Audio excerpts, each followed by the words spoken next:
The night shift customer who would not leave. I took the night shift because I needed the money and nobody else wanted to work those hours. Midnight to 8 in the morning at a gas station on the edge of town where the highway met empty fields and the only customers were truckers passing through or people too desperate or too drunk to wait until morning. My manager told me it was easy money. Just ring up cigarettes and coffee, keep the floors clean, restock shelves when it was quiet. She said nothing ever happened during the night shift. She was wrong. It was a Tuesday in July, around 2 in the morning, when he first walked in. The bell above the door chimed and I looked up from the magazine I was pretending to read. He was tall, maybe 6 foot, wearing a dark jacket, even though it was summer and the heat outside was still thick and heavy. He didn't look at me right away. He walked slowly down the aisles, picking up items and putting them back. Not like someone shopping, but like someone killing time. I watched him on the security monitor behind the counter. Something about the way he moved made my stomach tighten. He came to the register with a pack of gum. I scanned it and told him the price. He paid in cash, exact change. And when he handed me the money, our fingers touched and his skin was cold. He looked at me then, really looked at me, and his eyes were flat and empty in a way that made me want to step back. But I was behind the counter and there was nowhere to go. He smiled, but it didn't reach his eyes. "You are here alone," he said. It was not a question. I nodded, trying to keep my face neutral, trying not to show that his words had sent ice through my chest. He took his gum and left. I thought that was the end of it. I went back to my magazine, tried to focus on the words, but my hands were shaking. 10 minutes later, the bell chimed again. I looked up, and it was him. He walked the same slow path through the aisles, touching things, moving things, watching me through the space between the shelves. This time he bought a bottle of water. Same routine, exact change. That same cold smile. "You should not be working alone," he said. "It is not safe." Then he left again. My heart was pounding. I pulled out my phone and thought about calling my manager or the police, but what would I say? A customer came in twice and said weird things. That didn't sound like enough. I told myself I was overreacting, that plenty of people come into gas stations in the middle of the night and act strange because they were tired or high or just awkward. But my gut was screaming that something was wrong. He came back a third time, 20 minutes later. This time he didn't buy anything. He just stood by the door looking at me. I pretended to be busy organizing lottery tickets behind the counter, but I could feel his eyes on me. The store was completely silent except for the hum of the refrigerators and the buzz of the fluorescent lights. After what felt like forever, he walked toward the counter. My hand moved toward the panic button under the register, the one my manager showed me on the first day of work and told me only to use in real emergencies. He leaned against the counter, too close, invading the space between us. "What time do you get off?" he asked. His voice was quiet, almost friendly, but there was something underneath it that made my skin crawl. I lied and said my coworker was coming in soon, that I was about to go home. He smiled again, that same empty smile. "No, they are not," he said. "I've been watching you. You are alone until 8. That is when I knew. This was not a weird customer. This was someone who had been planning something, someone who had watched the gas station, figured out when I was alone, came back multiple times just to make sure. My hand was on the panic button now, but I hadn't pressed it yet. I didn't want to make him angry. I didn't know what he would do if I made him angry. He reached across the counter fast, faster than I expected, and grabbed my wrist. His grip was hard, painful. His fingers were digging into my skin. "Come outside with me," he said. His voice was still quiet, but there was no friendliness left in it now. Just command, just threat. I pulled back, tried to twist my arm free, but he was strong, and he was leaning over the counter now, half his body across it, pulling me toward him. I screamed. I didn't think about it. I just opened my mouth and screamed as loud as I could, and with my free hand I slammed down on the panic button. The alarm went off instantly, a shrieking siren that filled the store, and red lights started flashing outside above the gas pumps. He let go of my wrist and stepped back, his face twisting with anger. He looked at the door, looked at me, looked at the cameras he must have known were recording everything. He ran. He turned and bolted out the door just as I heard the sirens in the distance, police responding to the panic alarm. I stood behind the counter, shaking so hard I thought my legs would give out. My wrist throbbed where he had grabbed me. The door was still swinging from where he had shoved it open. I could see his car peeling out in the parking lot, tires screeching, headlights disappearing down the highway. The police arrived 3 minutes later. They found me sitting on the floor behind the counter, crying, unable to stop shaking. They checked the security footage. It showed everything. Him coming in multiple times. Him watching me. Him grabbing me. Him trying to drag me toward the door. The officer who took my statement said I did everything right. He said the panic button probably saved my life. He said men like that don't just grab someone and let go. They have plans. They have intentions. And those intentions are never good. They never caught him. His car had fake plates. The security footage wasn't clear enough to get a good look at his face. He became another unsolved case. Another dangerous man out there somewhere, maybe trying the same thing with someone else, working another late shift at another gas station in another town. The thought of that makes me sick. The thought that he's still out there, still watching, still waiting for the right moment to grab someone who might not have a panic button, or might not scream loud enough, or might not be lucky enough to have police close by when the alarm goes off. I quit the next day. I couldn't go back to that store, couldn't stand behind that counter where he had grabbed me, couldn't look at that door without seeing him walk through it again and again. My manager was understanding. Said she'd have to quit too. She said she never should have scheduled someone alone on the night shift. But understanding did not pay my bills, and I needed another job, fast. I found work at a coffee shop that closed at 6 in the evening. No night shifts, no being alone, no empty parking lots and dark highways and men who smile with empty eyes.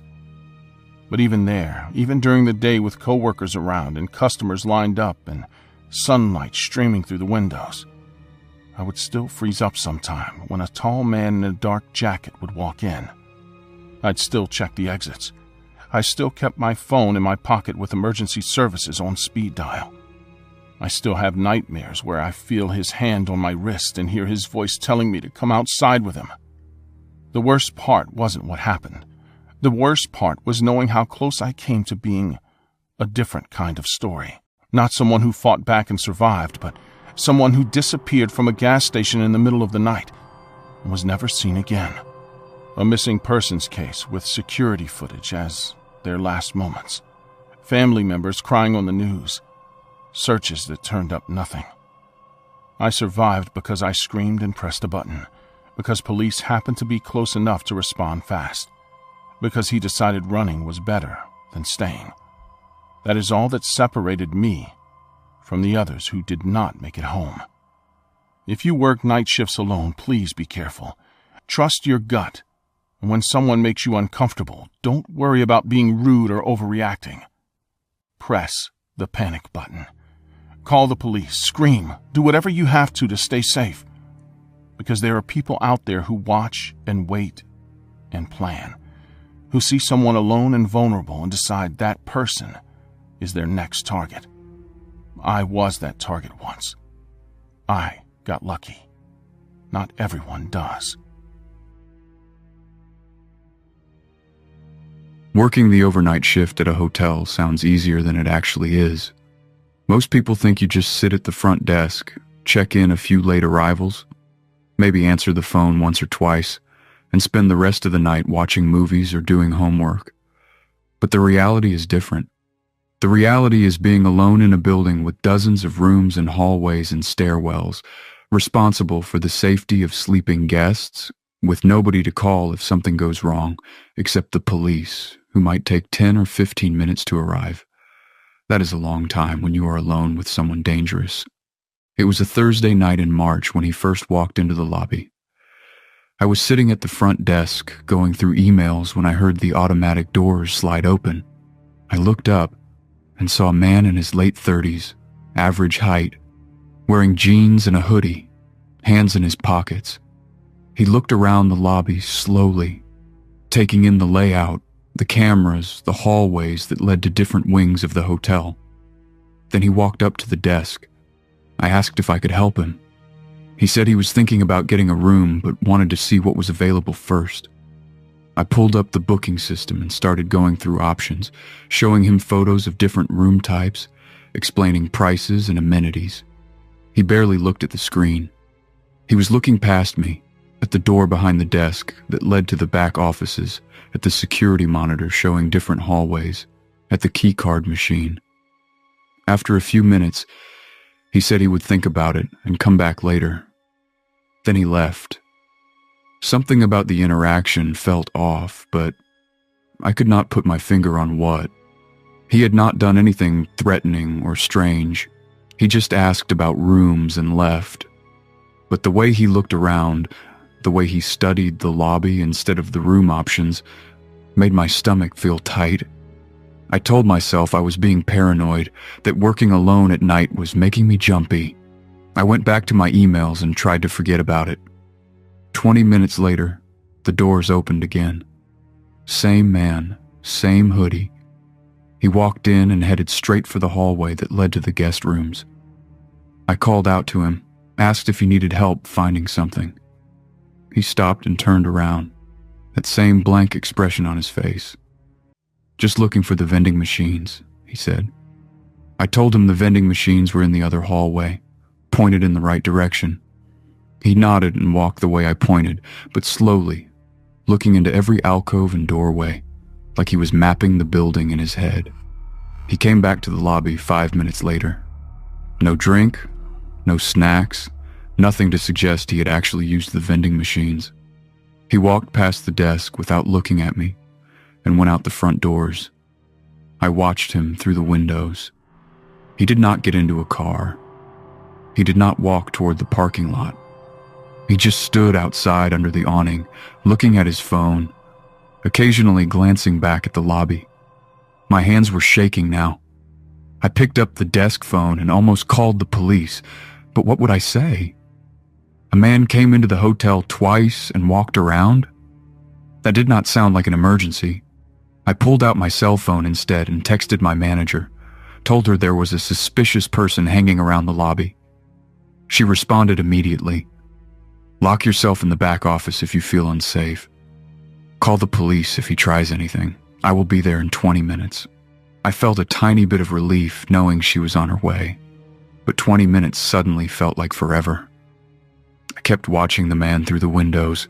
He was still there, still looking at his phone, still glancing at the lobby. Then he put his phone away and walked back inside. This time he did not come to the desk. He walked straight toward the hallway that led to the employee areas, the places guests are not supposed to go. I stood up fast, my heart pounding. "Sir, you cannot go back there. That is staff only." He stopped and looked at me, and for the first time his expression changed. He smiled, but it was not a friendly smile. It was cold and knowing, like he was testing me, seeing what I would do. "I am just looking for the bathroom," he said. I pointed to the guest bathroom on the other side of the lobby, my voice shaking. He stood there for a moment longer, still smiling, then walked slowly toward the bathroom. I did not take my eyes off him. He went inside and I heard the lock click. I grabbed the office phone and dialed the police. I told the dispatcher there was a man repeatedly entering the hotel, trying to access restricted areas, making me feel unsafe. She asked if he had threatened me or tried to hurt me. I said no, but that something was very wrong, that I was alone and scared. She said she would send officers immediately. I thanked her and hung up, my whole body shaking. The bathroom door opened. He walked out slowly, looking directly at me. No pretense now of being a confused guest. He walked toward the desk and I stepped back, putting as much distance between us as possible. My hand was on the back office door handle, ready to run inside and lock it. "Where are the stairs to the second floor?" he asked. His voice was calm, but his eyes were not. His eyes were sharp and focused and calculating. I did not answer. I just stared at him, my hand tightening on the door handle. He took a step closer to the desk. I could hear sirens in the distance, faint but getting louder. He heard them too. His head tilted slightly, listening, and then his whole body language changed. The calm mask dropped. He looked angry, frustrated, like I had ruined something he had been planning. He turned and walked fast toward the front doors. I watched him leave, watched him cross the parking lot and disappear into the darkness beyond the lights. The police arrived 2 minutes later. I was sitting in the back office with the door locked, crying, unable to stop shaking. The officers checked the building, looked at the security footage, took my statement. They said the man had been casing the hotel, figuring out the layout, testing how much he could get away with before I called for help. They said people like that are usually planning to rob the place or hurt someone, and that my instinct to call when I did probably stopped whatever he was planning. They checked the guest rooms to make sure everyone was safe. They stayed in the lobby until my manager arrived. When they ran his description through their system, they found he was wanted in another city for burglary. He had broken into 2 other hotels in the past year, waited until the overnight worker was distracted or away from the desk, then gone through guest rooms stealing wallets and laptops and anything valuable he could carry. In one case, he had assaulted a worker who tried to stop him. The police said I was lucky. They said if I had not called when I did, he might have waited until I was alone in the back office and then done something much worse than theft. I quit 2 weeks later. I could not work overnight shifts anymore, could not sit at that desk knowing how vulnerable I'd been, how close I came to being alone in that building with someone dangerous. My manager understood. She said the hotel would start scheduling 2 people for overnight shifts from now on, that nobody should have to work alone like that. But the change came too late for me. The damage was already done. Mom, I still have nightmares about that night. I dream that I'm back at the desk, that the doors open and he walks in again, that this time the police do not come in time and I am trapped in the back office with him outside the door. I wake up sweating, my heart racing, checking the locks on my apartment even though I know I am safe. The fear he planted that night grew roots and I cannot pull them out. The worst part is thinking about what could have happened. What if I had not texted my manager? What if I had not called the police? What if he had gotten into the back office before help arrived?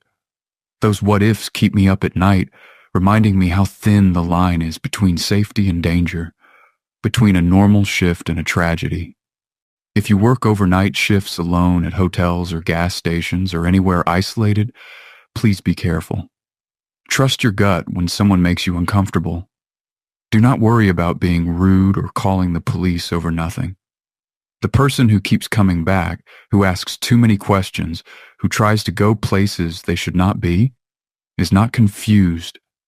They are planning. And you do not want to be there when their plan goes into action. I called for help when I did, and I survived. Not everyone is that lucky.